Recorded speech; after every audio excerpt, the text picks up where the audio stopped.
One of my favorite ways to find investing ideas has always been stealing from super investors. These are investors with over 100 million in assets under management, and every quarter they are required by law to reveal all the moves they've been making in their portfolio. And I recently compiled the data to make a list of the top 50 most frequently bought dividend stocks by super investors in the most recent quarter. And you can actually download this sheet for free in the description. So in this video, we're going to be reviewing the top 10 most bought dividend stocks by super investors. So let's go ahead and dig in. Now, before we actually jump into this top 10 list, I want to look at some of the key stats from when we conglomerate the data. Can we see any trends with where the super investor big money is actually moving? And the answer is typically yes, we can. Let me show you an example.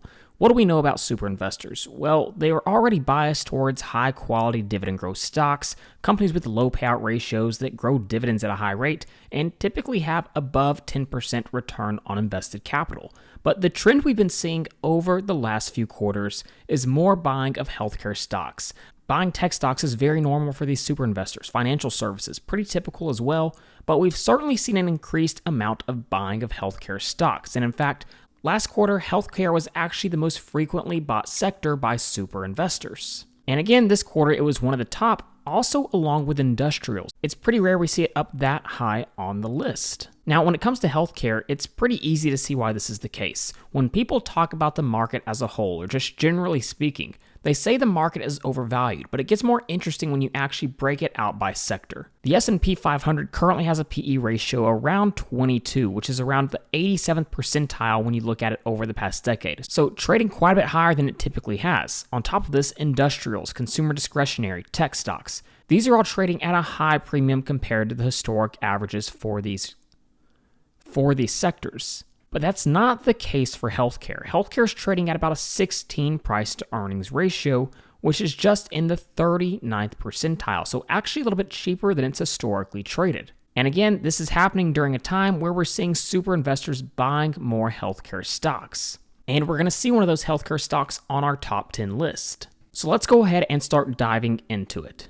To start, stock number 10 on this list is going to be Ferguson PLC, currently trading at around $233.58 per share. Now, one of the trends you'll notice with the vast majority of stocks on this list is these are all companies growing earnings at a very healthy rate. The 5-year EPS CAGR for Ferguson is sitting at above 12%. And typically, as a byproduct, when you have a company growing earnings at a high rate, you're going to see really nice returns, especially over longer periods of time, and you're going to see solid dividend growth as a byproduct. Both of those are the case for Ferguson. Now, if you aren't familiar with this stock, this is an industrial stock. In fact, if we look at a brief description, this is the leading North American distributor specializing in plumbing, heating, ventilation, air conditioning, and related building products. They operate extensively in the United States and Canada. Now, if we look at them in the last year, they're up by about 10.26%, and in the last 5 years, about 139%. If we just briefly look at that valuation outlook for the stock, one of the things we'll notice is the 4-year average PE ratio for them is sitting at about 19.45, but that current PE ratio is about 29.2. So they're trading at a significantly higher premium compared to that 4-year average PE ratio. So that is something to make note of. Now the starting dividend yield only around 1.4%, but they are growing the dividend at a high rate and have seen nice levels of return on invested capital, again, essentially telling us how profitable are the projects they're reinvesting their capital back into. In fact, if we go ahead and jump over to our screener, let's take a look at Ferguson. And like always, all this data will automatically load into my spreadsheet. If you'd like to get access to the ticker data add-on in Google Sheets or access to any of the spreadsheets you see in this video, then you can head over to tickerdata.com at the link in the description. Now, if we zoom in down here, again, this is what we want to pay close attention to, return on invested capital. Typically, as a baseline, we want to see at least 10%, but the higher quality companies will get around 20%, and Ferguson, which is really impressive for an industrial stock, has been closer to that 15 to 20% range for the last 4 years now. So again, it's not often we see industrial stocks on this list, especially in the top 10. This is certainly something to make note of. But first, I'd like to say thank you to Moomoo for sponsoring this video. Moomoo is a one-stop global trading platform, and they have a mission to make investing a viable option for people to achieve their financial goals. They're already trusted by over 26 million global users with access to data on more than 37,000 listed companies worldwide. But as you may already know, Moomoo is certainly a lot more than just a broker. For example, Moomoo makes all the news you need to know about readily available. They have financial calendars giving you insights to all the upcoming economic data about to be released. You can keep up with IPOs and dividend announcements as well. And one of the more interesting things that Moomoo offers is the paper trading. Essentially, you can practice building up your trading or investing skills without any risk, and you can do this completely for free. And right now, Moomoo has an exclusive offer. You can earn an 8.1% APY for the first 3 months on your uninvested cash. Plus, you can get up to $1,000 worth of Nvidia stock with a qualifying deposit. So be sure to check out Moomoo using the link in the description to claim your bonus and explore all these features for yourself. Now, the ninth stock on this list is what I would call a turnaround play, and that's going to be none other than Walt Disney Company. And again, you can see as I plug in the stock ticker, all this data will load in thanks to the help of ticker data. Now, what do you notice about Disney, especially compared to some of these other stocks on the list? It's the only company on this list with negative earnings growth in the last 5 years and a negative 5-year dividend CAGR, essentially meaning that at some point they reduced their dividend payouts. And if we look at that 3-year return, it's only 2.52%, a negative return during a massive bull market. So let's take a closer look at Disney and see exactly what's going on here. Now, Disney in the last year is actually up by about 30%. We can see they were trading at about $90 per share 1 year ago in 2024, and there's been a lot of share price fluctuation since then. They climbed back up to around 120, declined all the way down to closer to $80 per share when we had the tariff scare, and now back to about $118 per share. If we look at the past decade, it's just a horrendous chart, only up by about 13.4%.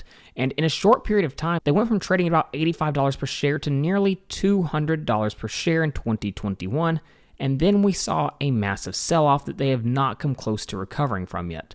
So what's going on with Disney? Well, to start, let's jump over to that dividend breakdown sheet. So here's what we can see. From 2014 to 2019, Disney was growing their dividend payments. Typically a good sign when a stock is able to grow those dividend payments over time. And during that time, the free cash flow payout ratio was relatively healthy. We can see in 2014 around 23%, climbed up to about 46%, and remained in about that 20 to 30% range through the year 2018. And then 2019, something happened. Free cash flow dropped off a cliff. From 2018 to 2019, free cash flow dropped off a cliff. We went from about $9.8 billion in free cash flow, which Disney still has not been generating as of late, to in 2019, just $1.7 billion. Now, the question is, why did this happen? Why was this the case? Because at this point, Disney was paying out more in dividends than they were generating in free cash flow, which, as you guessed, is what leads to dividend cuts. Well, really, this is due to a multitude of operational mishaps from Disney. Now, to start, in early 2019, Disney completed its acquisition of 21st Century Fox. Again, we have to remember when it comes to free cash flow, there's 5 different ways it can be used: reinvested back into the business, buying back shares, paying out dividends, mergers and acquisitions, or paying down debt. Now, mergers and acquisitions typically are the least popular way to use free cash flow, but it can be very beneficial when the right acquisitions are made. The key there is the right acquisitions. We want to see a return on our invested capital, a return on the capital for these acquisitions. And if we jump over to our stock screener, look at return on invested capital for Disney over the last few years. Starting in 2019, return on invested capital was 5.4%, 2.9, 2.0, 2.5, 3.5, and in 2024, 5.3%. What does this mean? Well, if return on invested capital is below your weighted average cost of capital, basically meaning what was the cost of getting the capital to make these investments. If ROIC is lower than weighted average cost of capital, then you're destroying shareholder value. So we're now talking about 6 consecutive years that Disney has been destroying shareholder value. When you put that into consideration, what we're seeing with the share price makes complete sense. But on top of this, in 2019, Disney had higher capital expenditures, they had more tax obligations, it was a multitude of many things. And then unfortunately, the terrible timing of 2020 hit, and at 2022, free cash flow got all the way down to just $1 billion. But here's here's the turnaround play we're seeing. 2023 recovered to about 4.8, 4.9 billion. 2024, they brought back the dividend after generating about 8.5 billion in free cash flow. Now, the dividend is still quite a bit smaller than they were previously paying out. In 2024, they paid out about 95 cents when previously it was $1.76. So the yield's only sitting at about 0.84%. But if we look at Disney and how they're valued now using our sensitivity analysis, come up here and plug in Disney. Here's what we can see. Now again, we're looking at analyst projections, so perhaps take this with a grain of salt. It's not set in stone, but using ticker data, we can automatically import into our spreadsheet the average EPS estimate from analysts. And the projected EPS CAGR from 2025 to 2029 for Disney is about 10.87%.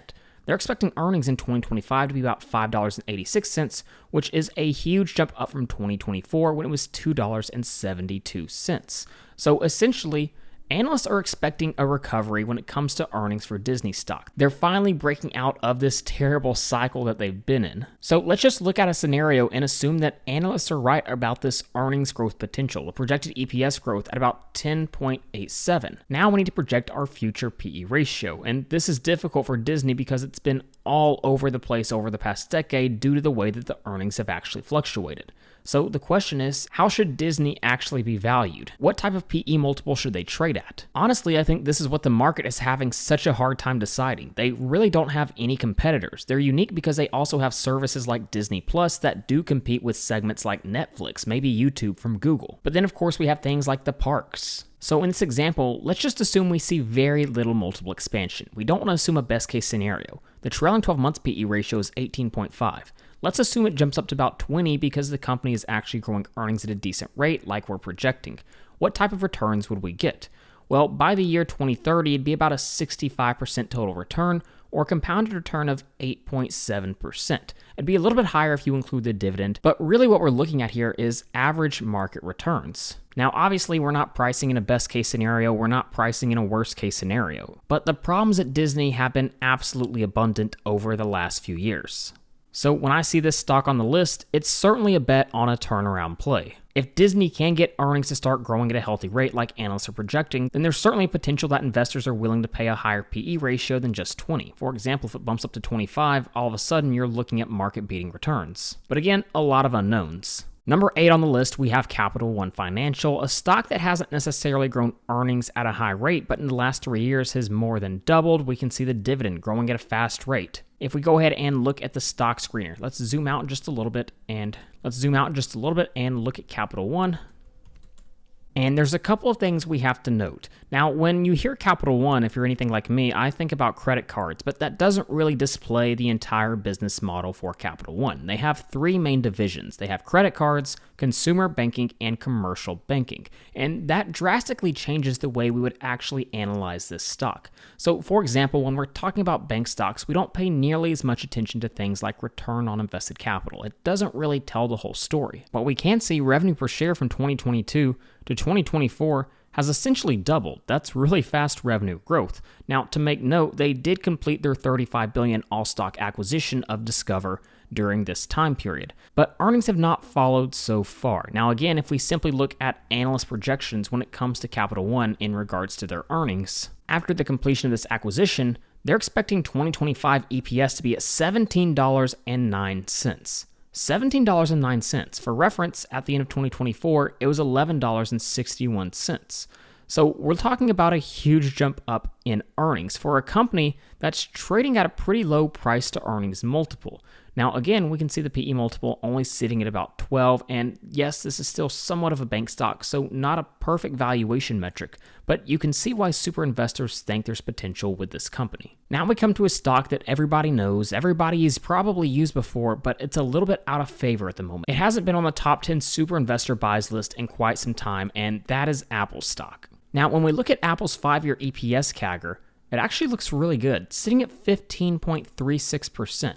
But that definitely does not paint the whole picture. If we go ahead and jump over to the stock screener and look at Apple, the reason that EPS CAGR looks so good is because we're talking about from 2020 to 2024, which during that time period it went from $3.31 to about $6.11. But the concern is, look at 21 to 2024. We're essentially talking about no earnings growth during this time. It's been very stagnant. And what's even more concerning is we're talking about this on a per share basis, which is particularly important when we talk about Apple stock. Why is that the case?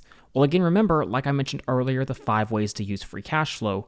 Apple heavily buys back shares. If we zoom in and look at shares outstanding for Apple in the last decade, they've gone from 24.3 billion shares outstanding to, at the end of 2024, about 15.3 million. When they're buying back these shares, it's going to boost all of their other per share metrics, which can be great if it's the right choice for capital. So it'll boost their earnings per share. But it is concerning when a stock is not organically growing earnings. So, for example, if we jump over to our profitability sheet and look at Apple and take a close look at what's actually been going on. Perhaps this is best visualized by looking at revenue versus revenue per share. In 2022, revenue was $394.3 billion, and 2024, $391 billion. So revenue actually declined by about $3 billion from 2022 to 2024. However, if we look at revenue on a per share basis, this is where it gets interesting. We can see revenue on a per share basis in 2022, $24.32, but in 2024, $25. So revenue per share from 2022 to 2024 actually increased when organic revenue was decreasing. So yes, buying back shares can be great, especially if done at an undervaluation, but it is concerning to see the actual lack of growth. Apple's a business that has had declining revenues for the last couple of years. Now, the bright side is this is a capital-light business. The debt-to-assets ratio looks great, and return on invested capital just looks absolutely phenomenal. I mean, look at this. For the last 4 years, around 40%. On top of this, if we go ahead and zoom back out, take a close look at the gross profit ratio. Yes, revenue's been declining, but they've been able to make up for this because of their immense pricing power. Gross profit ratio is now about 46.2%, when the 10-year average is only about 40.5%. Now, with all this being said, during the midst of the bull market over the last year, Apple's actually down by about 1%. And if we jump back over to our sheet, we can see they're actually trading pretty close to their 4-year average PE ratio, which is 28.86, and the current is sitting about 31.37. Now we come to Taiwan Semiconductor, a company who has explosive earnings growth, one of the fastest on this list with a 5-year EPS CAGR of 27%. And like you would expect, as a result, the 3-year return around 173%. Now, TSM, as you can probably tell by the name, is a semiconductor manufacturing company, and like most of these stocks, they've been outperforming the market. In the last year, up 32.6%, and in the last 5 years, up around 188%. And what's interesting is despite this huge run-up in share price and the rapidly growing earnings, they're still trading at a price-to-earnings multiple of just 23.3. That's relatively low when you consider some of these other semiconductor stocks and the valuation that they're trading at, especially when you look at the fact, when we look at TSM, that they're still expected to grow earnings at a very, very high rate with a projected EPS CAGR of 17.37% from 2025 to 2029. So this is not one that's surprising to see on the list whatsoever. The one thing we do have to make note of is the geopolitical risk. Coming at number 5 is a stock that should technically be on this list twice, and that's going to be Google's Alphabet. Now this data will load in from ticker data, and the first thing that we'll make note of is look at this. This is one of the few companies on this list where the current PE ratio is actually lower than their 4-year average. Yes, over the last 3 or so years, we've had a huge bull run. And a lot of this has been due to earnings growth, but a lot of it is multiple expansion as well. Most of these stocks are trading at a higher PE ratio than they have historically traded, at least when we look at the current versus the 4-year average.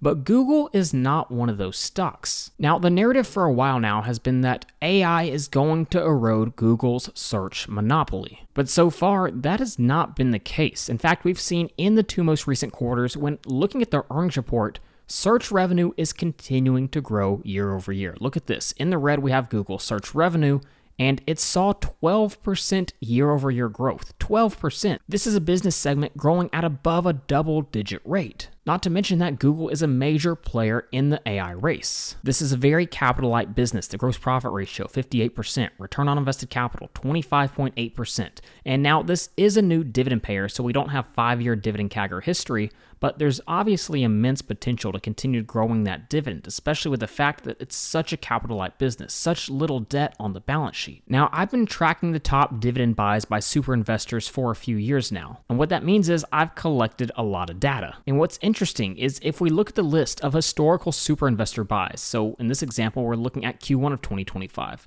Google was high on the list. If we go back and look even further, Q4 of 2024, again, Google was on this list. If we go back even further, Q3 of 2024, Google was on the list. Now, I could keep going back further, but I think you get the point. Super investors have been loading up heavy on Google stock.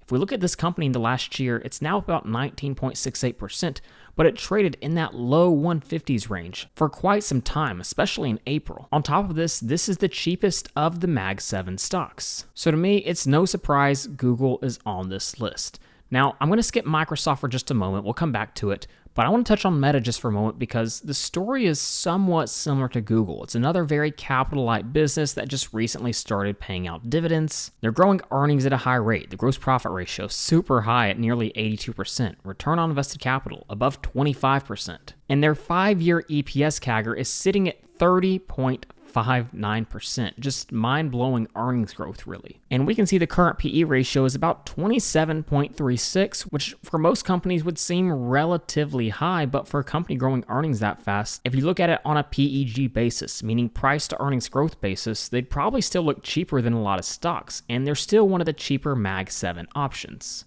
Now let's talk about Microsoft for a minute. This is one of the largest individual holdings in my personal portfolio, making up about 7.3%.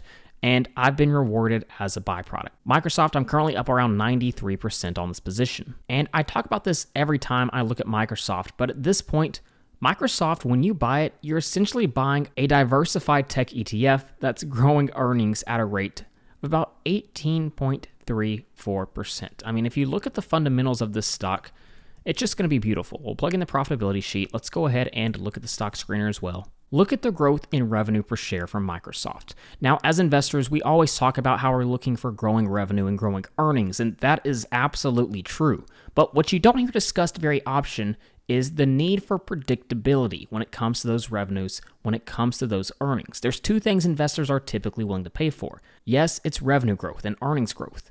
But we're also willing to pay a premium for predictability. When you buy a stock like Microsoft, you can basically guarantee that the next year they're going to generate more in revenue. They're going to generate more in earnings. It's not difficult for them to do. Their business, their ecosystem is completely ingrained into our society and into the economy. And the byproduct of that is free cash flow per share growing at a high rate every single year very predictably. The byproduct is the gross profit ratio continuing to expand as they use their pricing power to their advantage. The byproduct is getting high levels of return on invested capital every single year. So with that being said, Microsoft is trading at a bit of an expensive valuation, to be honest. The current PE ratio is 37.13, but what you'll notice is they typically trade at an expensive PE ratio, 33.35. And that's despite the fact that some of these companies like Meta are growing earnings at a higher rate. Now, we could go back and forth whether or not that's justified, but the matter of fact is investors love Microsoft's predictability. They love the stability of the business model. Let me give you a quick example. Take a close look at what happened to Microsoft from 2021 to 2022. Remember, we technically fell into a recession in 2022 with 2 quarters of negative GDP. The advertising market took a huge hit, and during this time, Microsoft still grew earnings at a healthy rate.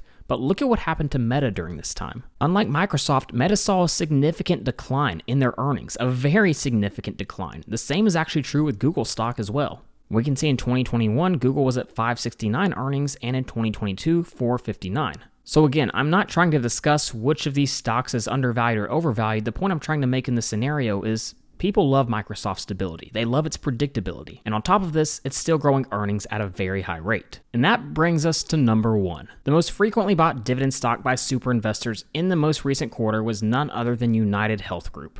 And the numbers here paint a very interesting story. For example, look at the 5-year EPS CAGR. It looks pretty bad, sitting at about 1.46%. But again, this is kind of an example of how numbers can lie to us if we don't dig into it just a little bit more. So if we look at the stock screener and look at UNH stock, and look at the earnings. Now, at first, it looks a bit like Microsoft. It's growing at a high rate very predictably every single year, and then we have the drop in 2024. So this is what makes it look like earnings are growing at a slow rate when you look at it on a compounded annual growth rate basis. But the reality is we just simply had a down year in 2024. Why was this the case? Well, the number one reason was the one-time costs due to the cybersecurity attack. But obviously, since then, a lot has been going on, and this is a company that I've been covering pretty frequently on the channel now. In the last year, they're now down 47.52%, and obviously it's not simply due to the one-time cost leading to lower earnings. There's quite a bit more actually going on, mainly the DOJ investigation into this company, which is exactly the reason that it being number one on this list is actually so interesting. People typically talk about how the difference in super investors and retail is the fact obviously super investors are managing hundreds of millions of dollars, but the reality is, in certain scenarios like UNH stock, there's a bit of an information gap, but this is where we as retail can actually use super investors to our advantage. When retail hears things like DOJ investigation, they sell, and in the case of UNH, they sell a lot. But here's what's interesting about this. In the meantime, insiders at UNH have been loading up on the stock, especially right when this sell-off happened. At the same time, we're seeing members of Congress buying this stock, and now we're seeing this stock being the most frequently purchased stock by super investors, including Warren Buffett himself. And as a result of this sell-off, this is one of the few stocks on this list that has a current PE ratio significantly lower than its 4-year average. The current PE ratio is just 13.3, while the 4-year average it's about 26.61. On top of this, they're growing their dividend at a faster rate than any company on this list, even faster than Microsoft, with a 5-year dividend CAGR of 14.6%. And that dividend yield is now sitting at about 2.77%. So that's starting dividend yield, highest on today's list, combined with a 5-year dividend CAGR, highest on today's list. That's an attractive combination. And I've pointed this out many times on the channel already. But if the DOJ investigation comes back clear, from the information we're seeing right now, it seems like a possibility, then the potential for market-beating returns are absolutely immense. Go ahead and take a look at what analysts are expecting for earnings. We can see in 2025, EPS is expected to be about $16.44. Last year, it came in at $15.64. So we're recovering back to positive growth. 2025 through 2029, the EPS CAGR is projected to be 16.21%. So again, let's just go with that number. Just assume they're right for a moment. 16.21%. Then the trailing 12 months PE ratio, like we saw, is about 13, when the average PE ratio over the last decade, closer to about 23. So let's assume we get a little bit of multiple expansion, which would no doubt be the case if the DOJ investigation comes back clean. We'll assume it just reverts back to around 17.5, which is really not that close to their average over the last decade. At this point, you're already getting market-beating returns with a compounded return potential of 12%, not including the dividend that's yielding close to 3%. If the PE multiple expanded all the way back to that 10-year average of 22.93, all of a sudden, you're talking about a compounded return of 17.25%, 2030 total return of over 160% when you include dividends. So I'm probably not telling you anything you don't already know. From a fundamental standpoint, there is no doubt that UNH stock is immensely undervalued. The huge risk here is investors are scared about the investigation, and rightfully so. I don't want to downplay the impact of this investigation. If something comes back, it's hard to know exactly what the cost will be. But what we're continuing to see is members of Congress, insiders, and now super investors loading up on this stock. So I think that should tell you something. So there you go. Those are the top 10 most frequently bought dividend stocks by super investors in Q2 of 2025. Again, if you want to download the full 50 list, then there's a link to it for free in the description. So go ahead and let me know what you think of these companies down below, and if you liked any of the spreadsheets you saw in this video and you want to get access to the ticker data add-on in Google Sheets that allows you to automatically import stock financials straight into your spreadsheet, then you can head over to tickerdata.com at the link in the description. So with all that being said, thank you guys so much for watching, and please don't forget to like and subscribe to the channel.